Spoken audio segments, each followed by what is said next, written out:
कैसे देखते हैं? ब्रह्मांड क्या है? ब्रह्मांड। उससे पहले एक मोटिवेशनल सुन लेते हैं। चलिए एक मोटिवेशनल सुन लेते हैं स्टार्ट करने से पहले। किस्मत और हालात जब साथ नहीं देते तो किस्मत और हालात जब साथ नहीं देते तो उनकी भी सुननी पड़ती है जिनकी कोई औकात नहीं है। ठीक है, इसी के साथ आज का सेशन स्टार्ट करते हैं। ब्रह्मांड। ठीक है, चलिए ब्रह्मांड पृथ्वी को घेरने वाली अपार आकाश तथा उसमें उपस्थित सभी खगोलीय पिंड जैसे मंदाकिनी, तारे, ग्रह, उपग्रह आदि एवं संपूर्ण ऊर्जा को समग्र रूप से ब्रह्मांड कहते हैं। यानी पृथ्वी को घेरने वाली अपार आकाश तथा उनमें उपस्थित सभी खगोलीय पिंड एवं संपूर्ण ऊर्जा को समग्र रूप से क्या कहते हैं? ब्रह्मांड कहते हैं, यूनिवर्स कहते हैं। ब्रह्मांड से संबंधित अध्ययन को ब्रह्मांड विज्ञान, कॉस्मोलॉजी कहते हैं। क्या कहते हैं? कॉस्मोलॉजी। ब्रह्मांड इतना विशाल है कि जिसकी हम कल्पना भी नहीं कर सकते। इसके आकार की विशालता, इसमें तारों की संख्या, अपार दूरी तथा द्रव्यमान का अनुमान लगाना कठिन है। फिर भी बड़े परिमाण की संख्याओं के सहारे इनका अनुमान लगाने की कोशिश की जाती है। यानी बड़े परिमाण की संख्याओं के सहारे इनका अनुमान लगाना कोशिश की जाती है। खगोल वैज्ञानिकों के अनुसार ब्रह्मांड में सैकड़ों अरब 10⁻11 मंदाकिनी है तथा प्रत्येक मंदाकिनी में लगभग 100 अरब यानी 10⁻11 तारे हैं। इस प्रकार तारों की कुल संख्या 10⁻11 गुना 10⁻11 यानी 10⁻22 कोटि की होगी। ठीक है। ब्रह्मांड की उत्पत्ति, इवैल्यूएशन ऑन द यूनिवर्स। ब्रह्मांड के प्रारंभ तथा इसके भविष्य के प्रश्न को लेकर अनेक सिद्धांत व्यक्त किए गए हैं। उन सभी सिद्धांतों में बिग बैंग सिद्धांत को सर्वाधिक मान्यता प्राप्त हुई है। यानी ब्रह्मांड के प्रारंभ तथा इसके भविष्य के प्रश्न को लेकर अनेक सिद्धांत व्यक्त किए गए हैं। उन सभी सिद्धांतों में बिग बैंग सिद्धांत को सर्वाधिक मान्यता प्राप्त हुई है। यह सिद्धांत उस समय प्रतिपादित किया गया जब खगोल विज्ञानियों ने विकसित टेलीस्कोप तथा अन्य वैज्ञानिक साधनों द्वारा प्रक्षेपण के आधार पर यह बतलाया कि हमारा ब्रह्मांड लगातार फैलता जा रहा है। हमारा ब्रह्मांड क्या कर रहा है? लगातार फैलता जा रहा है। अब ब्रह्मांड के प्रसार का सिद्धांत डॉपलर प्रभाव पर प्राप्त प्रक्षेपण जैसे अवरक्त विस्थापन कहा जाता है। ब्रह्मांड के प्रसार का सिद्धांत डॉपलर प्रभाव पर प्राप्त प्रक्षेपण जिसे अवरक्त विस्थापन कहा जाता है उस पर आधारित है। अवरक्त विस्थापन, यदि हम प्रकाश स्रोत की ओर चले तो प्रकाश तरंग की आवृत्ति में आभासी वृद्धि होगी, अर्थात यह दृश्य प्रकाश के स्पेक्ट्रम के नीले वर्ण की ओर विस्थापित होगी। यानी यह दृश्य प्रकाश के स्पेक्ट्रम के नीले वर्ण की ओर क्या विस्थापित होगी। इसके विपरीत यदि प्रकाश स्रोत की दूरी हमसे बढ़ती जाए तो प्राप्त प्रकाश की आवृत्ति में आभासी ह्रास होगा और यह आवृत्ति दृश्य स्पेक्ट्रम में लाल वर्ण की ओर विस्थापित होगी। अब इस प्रकार के विस्थापन को अवरक्त विस्थापन कहते हैं। इस प्रकार के विस्थापन को क्या कहते हैं? अवरक्त विस्थापन कहते हैं। अवरक्त विस्थापन के आधार पर ही 1929 ईस्वी में कैलिफोर्निया स्थित माउंट विल्सन वेधशाला में कार्य करते हुए एडविन हब्बल ने ब्रह्मांड में होने वाले प्रसार की पुष्टि की। यानी अवरक्त विस्थापन के आधार पर ही 1929 में कैलिफोर्निया में स्थित माउंट विल्सन वेधशाला में कार्य करते हुए एडविन हब्बल ने ब्रह्मांड में होने वाले प्रसार की पुष्टि की। अपने प्रक्षेपण के दौरान हब्बल ने पाया कि कुछ निकटतम मंदाकिनियों के वर्णक्रमों के अवशोषण रेखाएं वर्णक्रम के लाल छोर की ओर खिसक रही है। अतः अपने प्रक्षेपणों के क्रम में वे निम्नलिखित निष्कर्षों पर पहुँचे। कुछ निष्कर्ष है, देख लेते हैं। सबसे पहले सभी मंदाकिनियाँ हमसे दूर जा रही हैं। सबसे मंदाकिनी हमसे क्या रही है? दूर जा रही हैं। दूसरा है कोई मंदाकिनी हमसे जितनी दूर पर है वह उतनी ही तेजी से हमसे दूर जा रहे हैं। इस प्रकार मंदाकिनी का वेग भी दूरी d के समानुपाती होगा, अर्थात v प्रोपोर्शनल टू d या v बराबर hd। इस सूत्र को हब्बल का नियम कहते हैं। यहाँ h क्या नियतांक है जिसे हब्बल नियतांक या हब्बल पैरामीटर कहा जाता है। अब है नियतांक h का मात्रक किलोमीटर पर सेकेंड बटा MPC होता है तथा इसका मान 67 सहित किलोमीटर पर सेकेंड बटा MPC होगा। ठीक है, MPC मेगा पारसेक, MPC का मतलब मेगा पारसेक। हब्बल पैरामीटर का मात्रक समय का व्युत्क्रम होता है। हब्बल पैरामीटर का मात्रक समय का व्युत्क्रम होता है, अतः अवश्य ही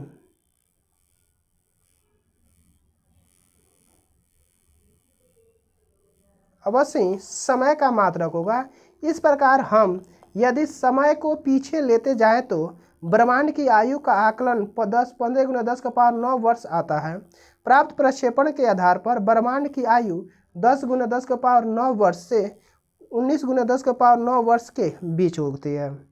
नोट में आते हैं, हब्बल के मंदाकिनियों के प्रसारण के नियम पर आइजैक एसिमोव का कहना है कि हब्बल के निरूपण के अनुसार यदि दूरी के साथ प्रतिसरण की गति बढ़ती जाए तो 125 करोड़ प्रकाश वर्ष की दूरी पर मंदाकिनियों इस तेजी से प्रसारित करेगी कि उन्हें देख पाना भी हमारे लिए संभव नहीं होगा। ठीक है, अब है मंदाकिनी के बारे में जानते हैं। क्या है मंदाकिनी? मंदाकिनी अरबों तारों का एक विशाल निकाय है। मंदाकिनी जो है अरबों तारों का क्या है, एक विशाल निकाय है।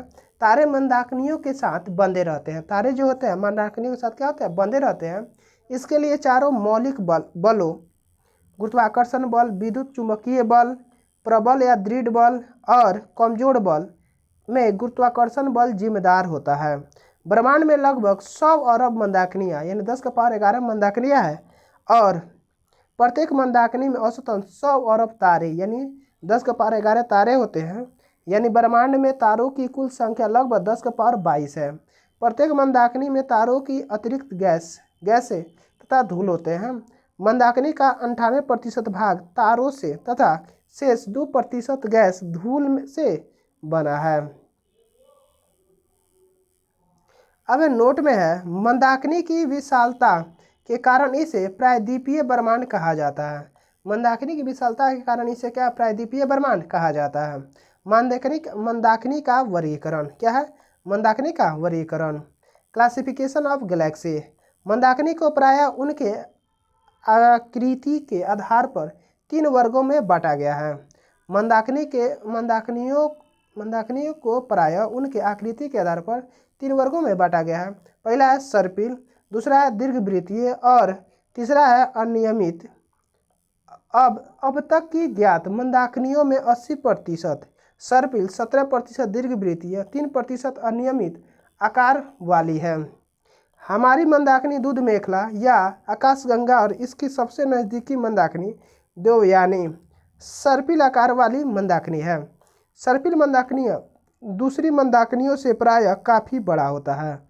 सर्पिल मंदाकिनियाँ दूसरी मंदाकिनियों से प्रायः क्या होता है, काफ़ी बड़ी होती है। अब है दूध मेखला। क्या है दूध मेखला? हमारा सौरमंडल दूध मेखला या आकाशगंगा नामक मंदाकिनी का सदस्य है। जो दूध मेखला है हमारा सौरमंडल दूध मेखला या आकाशगंगा नामक मंदाकिनी का सदस्य है।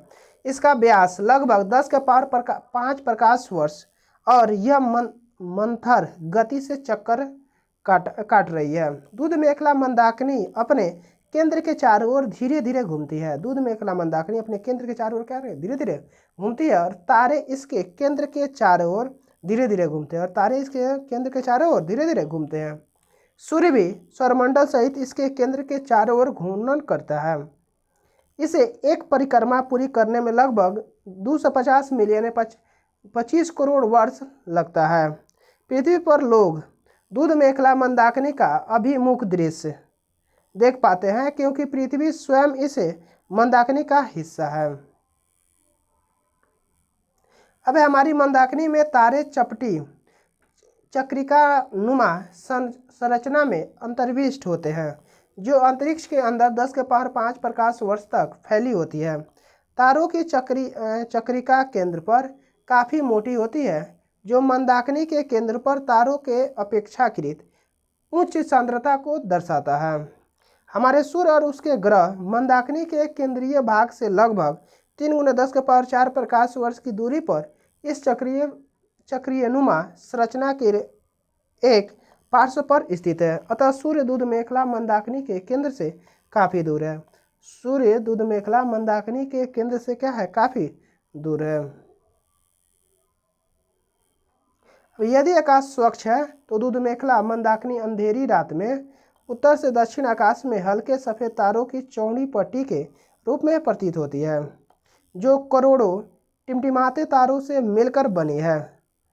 अब अंधेरी रात में पृथ्वी से देखने पर यह प्रकाश की बहती हुई नदी की तरह प्रतीत होती है। यानी जो करोड़ों टिमटिमाते तारों से मिलकर बनी है, अंधेरी रात में पृथ्वी से देखने पर यह प्रकाश की बहती हुई नदी की तरह प्रतीत होती है। यह आकाशगंगा कहलाती है। क्या कहलाती है? आकाशगंगा कहलाती है। अब है तारामंडल। क्या है? तारामंडल पृथ्वी से देखने पर तारों का कोई समूह किसी विशेष आकृति के रूप में प्रतीत होता है। पृथ्वी से देखने पर तारों का कोई समूह किसी विशेष आकृति के रूप में दिखता है। हमारे पूर्वजों ने ऐसे कई तारे समूहों में कुछ आकृतियों की कल्पना की और उनको विशिष्ट नाम दिए। तारों के किसी ऐसे समूह को तारामंडल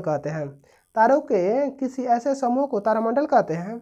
अब इन तारामंडलों का नामकरण उनकी आकृति के आधार पर की गई है।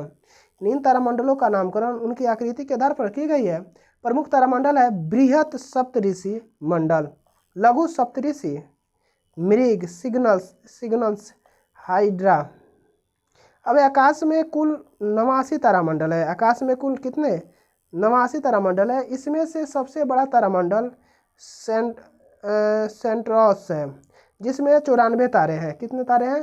94 तारे हैं। अब हाइड्रा में कम से कम 68 तारे हैं। आकाश में कुल कितने तारामंडल है? 89 तारामंडल है। अब इनमें से सबसे बड़ा तारामंडल सेंट्रोस है, जिसमें 94 तारे हैं। हाइड्रा में कम से कम कितने तारे हैं? 68 तारे हैं। अब बृहत सप्तऋषि नामक तारामंडल में बहुत से तारे हैं, जिसमें 7 सर्वाधिक चमकदार तारे हैं।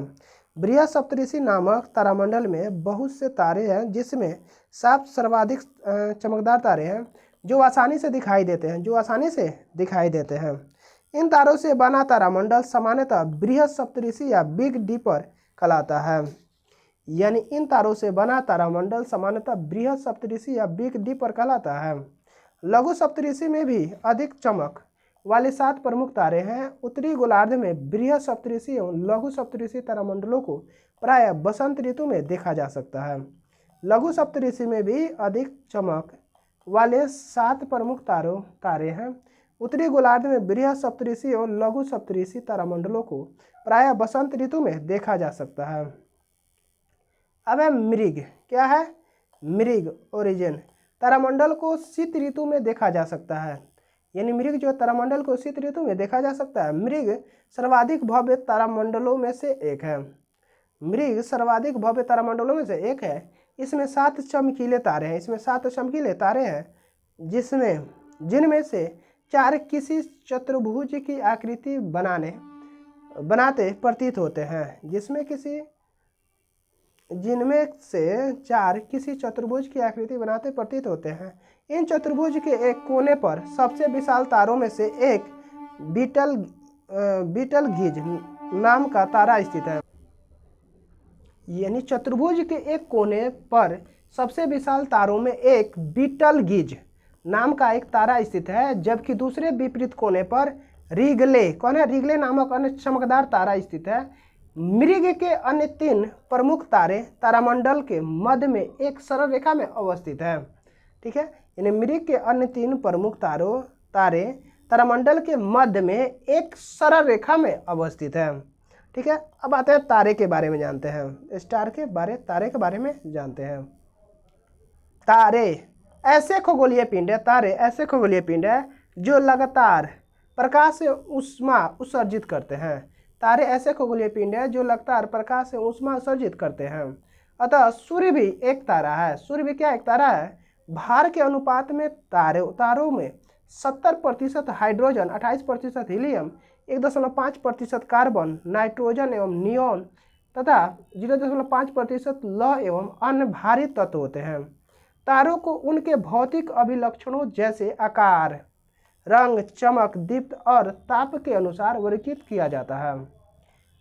तारे 3 रंग के होते हैं, पहला लाल, दूसरा सफ़ेद और तीसरा नीला।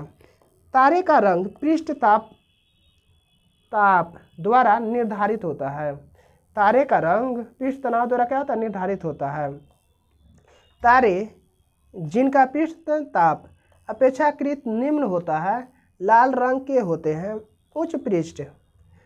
उच्च पृष्ठ ताप वाले तारे सफ़ेद होते हैं, जबकि वे तारे जिनका पृष्ठ ताप अत्यधिक उच्च होता है रंग में नीले होते हैं। क्या होते हैं, रंग में नीले होते हैं। तारे 3 रंग के होते हैं, लाल, सफ़ेद और नीला। ठीक है, अब है प्रॉक्सिमा सेंचुरी। कौन है प्रॉक्सिमा सेंचुरी। प्रॉक्सिमा सेंचुरी सूर्य के बाद पृथ्वी के सबसे निकट का तारा है। प्रॉक्सिमा सेंचुरी सूर्य के बाद पृथ्वी के सबसे निकट का तारा है। पृथ्वी से इसकी दूरी 4.22 प्रकाश वर्ष है। अब अल्फा सेंचुरी पृथ्वी से 4.3 प्रकाश वर्ष की दूरी पर स्थित है। सभी तारे ध्रुव तारा को छोड़कर रात्रि के आकाश में पूर्व से पश्चिम की ओर चलते प्रतीत होते हैं। यानी सभी तारे जो होते हैं ध्रुव तारा को छोड़कर रात्रि में आकाश में पूर्व से पश्चिम की ओर चलते हुए दिखते हैं, क्योंकि पृथ्वी स्वयं अपने धुरी पर पश्चिम से पूर्व की ओर घूर्णन करती है। क्योंकि पृथ्वी स्वयं अपने धुरी पर पश्चिम से पूर्व की ओर क्या करती है, घूर्णन करती है। तारे विपरीत दिशा में पूर्व से पश्चिम की ओर चलते हुए प्रतीत होता है। तारे विपरीत दिशा में पूर्व से पश्चिम की ओर चलते हुए क्या होता है, प्रतीत होते हैं। अतः आकाश में तारों की आभासी गति पृथ्वी के अपनी धुरी पर घूर्णन करने के कारण होती है। यानी आकाश में तारों की आभासी गति पृथ्वी के अपनी धुरी पर घूर्णन करने के कारण होती है। ध्रुव तारा उत्तरी ध्रुव के ठीक ऊपर स्थित प्रतीत होती है। ध्रुव तारा उत्तरी ध्रुव के ठीक ऊपर स्थित प्रतीत होती है और समय के साथ अपनी स्थिति नहीं बदलता है। समय के साथ अपनी स्थिति को नहीं बदलता है, क्योंकि यह पृथ्वी के घूर्णन की धुरी अक्ष पर स्थित होता है। ध्रुव तारा उसी माइनर या लिटिल बियर तारा समूह का सदस्य है। ध्रुव तारा उसी माइनर या लिटिल बियर तारा का समूह का सदस्य है। अब आते हैं तारों का जन्म एवं विकास के बारे में। तारों का जन्म एवं विकास के बारे में। Birth and evolution of star. तारों के निर्माण का कच्चा माल मुख्यतः हाइड्रोजन और हीलियम गैस है। तारों के निर्माण का कच्चा माल हाइड्रोजन और हीलियम गैस है। तारों का जीवन चक्र मंदाकिनियों में उपस्थित हाइड्रोजन व हीलियम गैसों के घने बादलों के रूप में एकत्रित होने के साथ आरंभ होता है।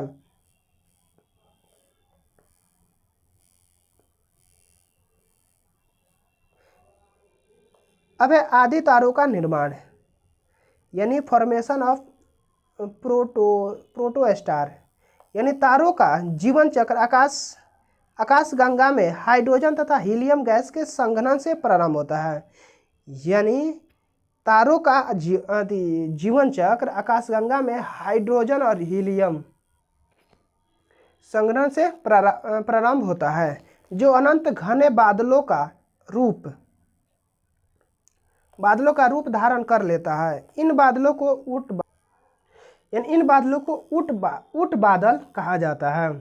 इन बादलों का ताप -173 डिग्री सेंटीग्रेड होता है। जैसे जैसे इन बादलों का आकार बढ़ता जाता है, गैसों के अणुओं के बीच गुरुत्वाकर्षण बल बढ़ता जाता है।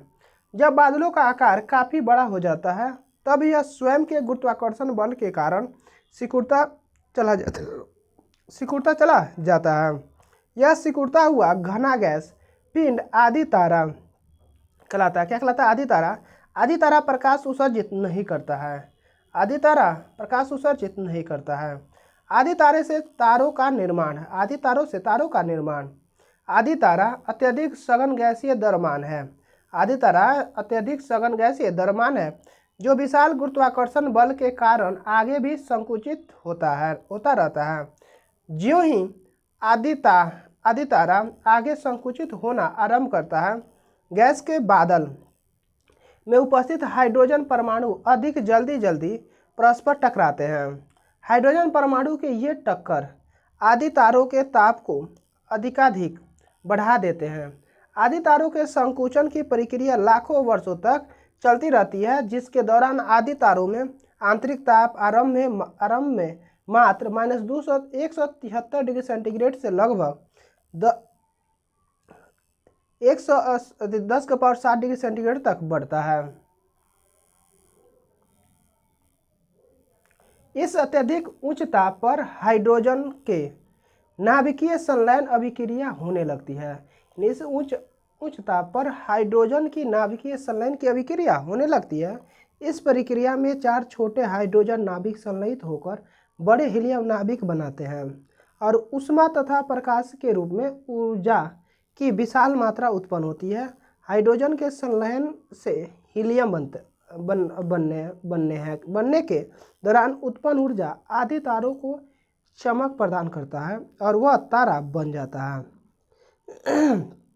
तारे के जीवन का अंतिम चरण, यानी महान भारतीय वैज्ञानिक चंद्रशेखर नहीं चलिए तारों के जीवन का अंतिम चरण देखते हैं।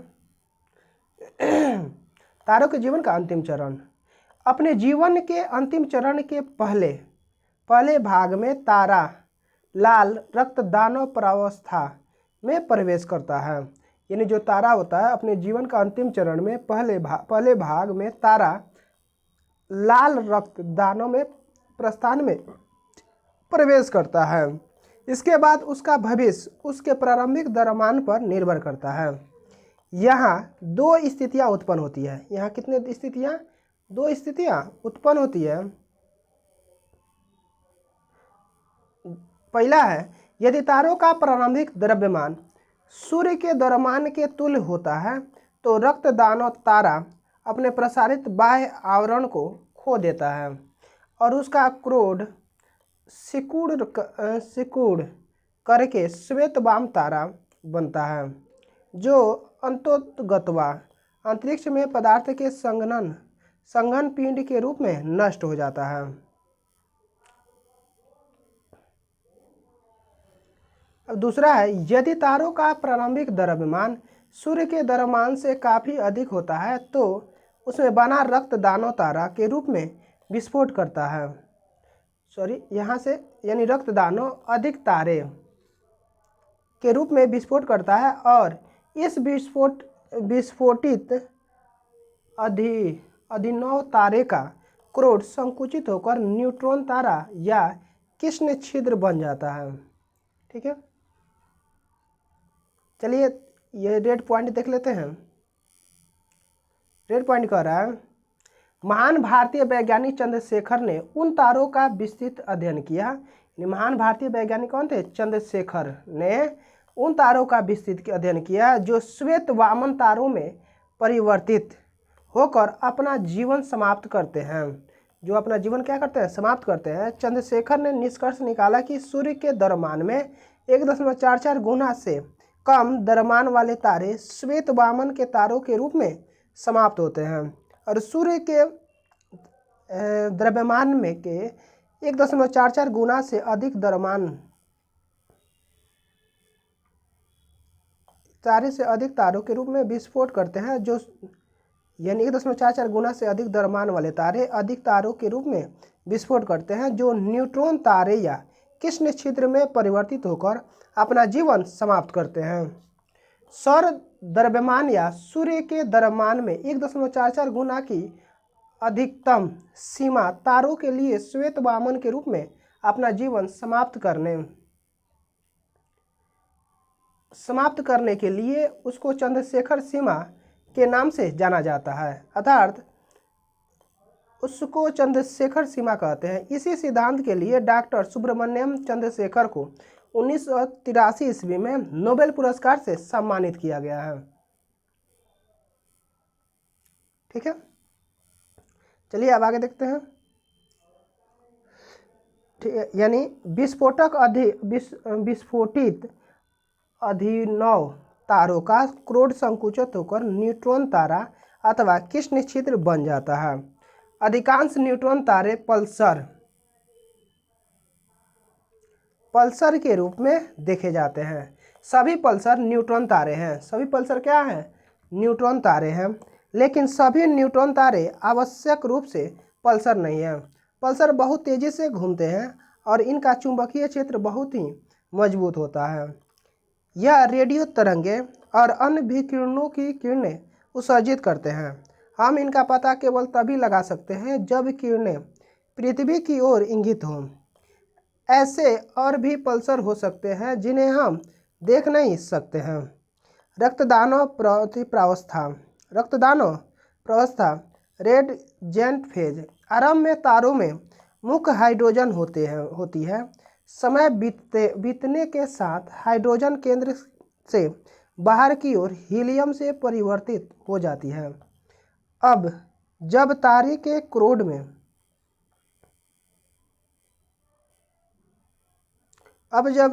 क्रोड में उपस्थित संपूर्ण हाइड्रोजन हीलियम परिवर्तित हो जाए तो क्रोड में संलयन अभिक्रिया बंद हो जाएगी। संलयन अभिक्रियाओं के बंद हो जाने के कारण तारे में क्रोड के भीतर दाब कम हो जाएगा और क्रोड अपने निजी गुरुत्व के तहत संकुचित होने लगेगा। लेकिन तारे के बाहरी आवरण में कुछ हाइड्रोजन बची रहती है जो संलयन अभिक्रिया कर ऊर्जा विमुक्त करती रहेगी, परंतु तीव्रता बहुत ही कम होगी। बहुत ही कम होगी। अब इन सभी परिवर्तनों के कारण तारों में समग्र संतुलन गड़बड़ हो जाता है और उसे पुनः व्यवस्थित करने के उद्देश्य से तारों को उसके बाहरी क्षेत्र में प्रसार करना पड़ता है, जबकि गुरुत्वाकर्षण बलों के प्रभाव के कारण उसके क्रोड में संकुचन होता है। अतः सामान्य तारों से रक्त दानों तारों में परिवर्तन में तारों का क्रोड सिकुड़ता है, जबकि बाहरी आवरण में अत्यधिक प्रसार होता है। यह रक्तदानव तारा कहलाता है क्योंकि यह रंग में लाल आकार में दानवाकार होता है। हमारा अपना तारा सूर्य अब से लगभग 5000 मिलियन वर्षों के बाद रक्तदानव तारों में बदल जाएगा। सूर्य का प्रसारित बाहरी आवरण तब इनका बड़ा हो जाएगा कि यह अंतर ग्रहों जैसे बुध, शुक्र एवं पृथ्वी को भी निगल जाएगा। तारा रक्तदानव प्रावस्था में अपेक्षाकृत थोड़े समय ही रहता है, क्योंकि इन अवस्था में यह नितांत अस्थायी रहता है।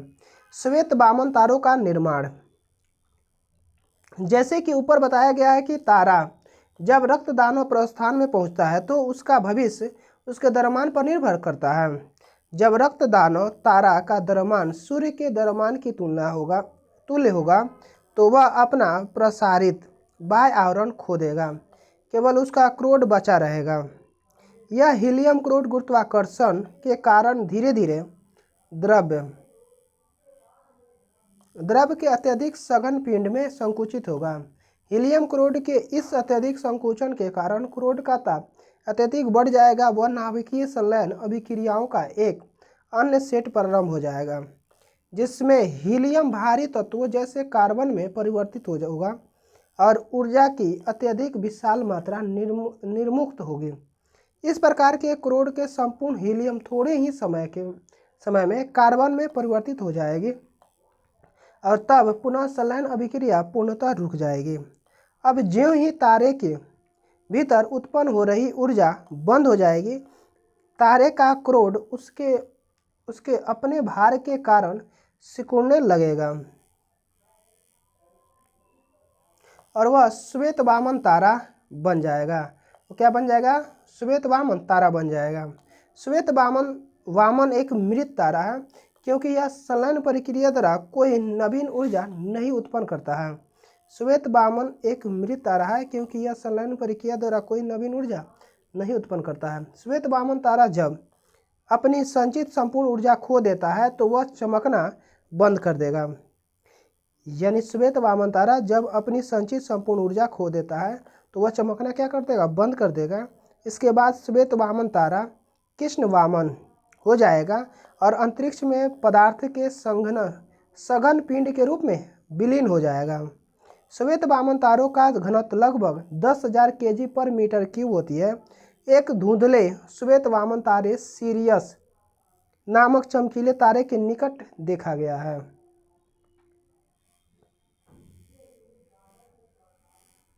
अब है अभिनव तारे तथा न्यूट्रॉन तारों का निर्माण। अभिनव तारे तथा न्यूट्रॉन तारे का निर्माण। यदि किसी तारे का द्रव्यमान सूर्य के द्रव्यमान से बहुत अधिक हो तो रक्तदानव प्रावस्था के क्रम में इसके हीलियम क्रोड के संकुचन से विमुक्त नाभिकीय ऊर्जा बाहरी आवरण में तेजी से दमक के साथ विस्फोट उत्पन्न कर देती है। यानी यदि किसी तारे का द्रव्यमान सूर्य के द्रव्यमान से बहुत अधिक हो तो रक्तदानव प्रावस्था के क्रम में इसके हीलियम क्रोड के संकुचन से विमुक्त नाभिकीय ऊर्जा बाहरी आवरण में तेज दमन के साथ विस्फोट उत्पन्न कर देती है। यह विस्फोट आकाश को कई दिनों तक प्रकाशित करता है। यह जो विस्फोट होता है आकाश को कई दिनों तक क्या करता है, प्रकाशित करता है। ऐसा विस्फोट तारा अभिनव तारा कहलाता है। ऐसा विस्फोट तारा क्या कहलाता है, अभिनव तारा कहलाता है। सुपरनोवा विस्फोट के बाद भी इसके क्रोड का संकुचन होता रहता है।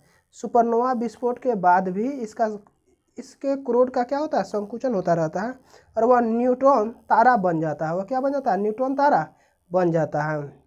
हमारी मंदाकिनी दूध मेखला में न्यूट्रॉन तारों की संख्या का अनुमान लगभग 10⁸ लगाया गया है। अब जिनमें से लगभग 1000 ऐसे तारों को देखा गया है। न्यूट्रॉन तारों का घनत्व नाभिकीय घनत्व की कोटि का 10⁻17 kg/m³ होता है। न्यूट्रॉन तारों का द्रव्यमान सूर्य के द्रव्यमान का लगभग 2 गुना तथा त्रिज्या लगभग 10 किलोमीटर होती है। यह अदीप्त होती है। यह कैसी होती है, अदीप्त होती है तथा सीधे तौर पर नहीं देखा जा सकता है। घूमते न्यूट्रॉन तारों को पल्सर भी कहते हैं। घूमते न्यूट्रॉन तारों को क्या कहते हैं, पल्सर भी कहते हैं। अब आते हैं कृष्ण छिद्र ब्लैक होल। कृष्ण छिद्र ब्लैक होल के बारे में जानते हैं। यानी न्यूट्रॉन तारों का भविष्य भी उसके द्रव्यमान पर निर्भर करता है। न्यूट्रॉन तारों का भविष्य भी उसके द्रव्यमान पर निर्भर करता है। अनुमान के अनुसार भारी न्यूट्रॉन तारों का संकुचन अनिश्चित काल तक हो सकता है। इसी क्रम में जब m द्रव्यमान का एक न्यूट्रॉन तारा संकुचित होकर त्रिज्या r = 2gm/c², जहाँ c प्रकाश की चाल, g गुरुत्वाकर्षण नियतांक है, प्राप्त कर ले तब वह कृष्ण छिद्र बन जाता है। सर्वप्रथम मिचले ने कृष्ण छिद्र के अस्तित्व की कल्पना की थी। कृष्ण छिद्र अपने पृष्ठ से किसी चीज का यहाँ तक कि प्रकाश का भी पलायन नहीं होने देते हैं। यानी कृष्ण छिद्र अपने पृष्ठ से किसी चीज का यहाँ तक कि प्रकाश का भी क्या पलायन नहीं होने देते हैं। कारण यह है कि कृष्ण छिद्रों में अत्यधिक आकर्षण बल होता है। यानी कृष्ण छिद्र में क्या होता है, अत्यधिक आकर्षण बल होते हैं। कृष्ण छिद्रों से प्रकाश की पलायन नहीं कर सकता है। कृष्ण छिद्रों से प्रकाश के पलायन नहीं कर सकता है, इसलिए कृष्ण छिद्र अदृश्य होता है। कृष्ण छिद्र क्या होता है, अदृश्य होता है। वे देखे नहीं जा सकते। इसकी उपस्थिति को आकाश में उसके पड़ोसी पिंडों पर उसके गुरुत्वाकर्षण क्षेत्र के प्रभाव द्वारा केवल महसूस किया जा सकता है। इसकी उपस्थिति को आकाश में उसके पड़ोसी पिंडों पर उसके गुरुत्वाकर्षण क्षेत्र के प्रभाव द्वारा केवल महसूस किया जा सकता है। अब है नोट। क्या है नोट? ब्रह्मांड का सबसे बड़ा तारा VI कैनिस मजोरिस है। यह तारा हमारे सूर्य से कम 2000 गुना बड़ा है। ब्रह्मांड का सबसे बड़ा तारा बी बाई कैनिस मोजरिस है। यह तारा हमारे सूर्य से कम 2000 गुना बड़ा है। यह तारा हमारे गैलेक्सी मिल्की वे में ही है। यह जो तारा है हमारा गैलेक्सी मिल्की वे में ही है। ठीक है, यहाँ पे हमारा चैप्टर 21वां चैप्टर समाप्त होता है। अब हम लोग देखेंगे विविध। यहाँ से हमारा स्टार्ट होता है विविध 22 नंबर चैप्टर से। ठीक है।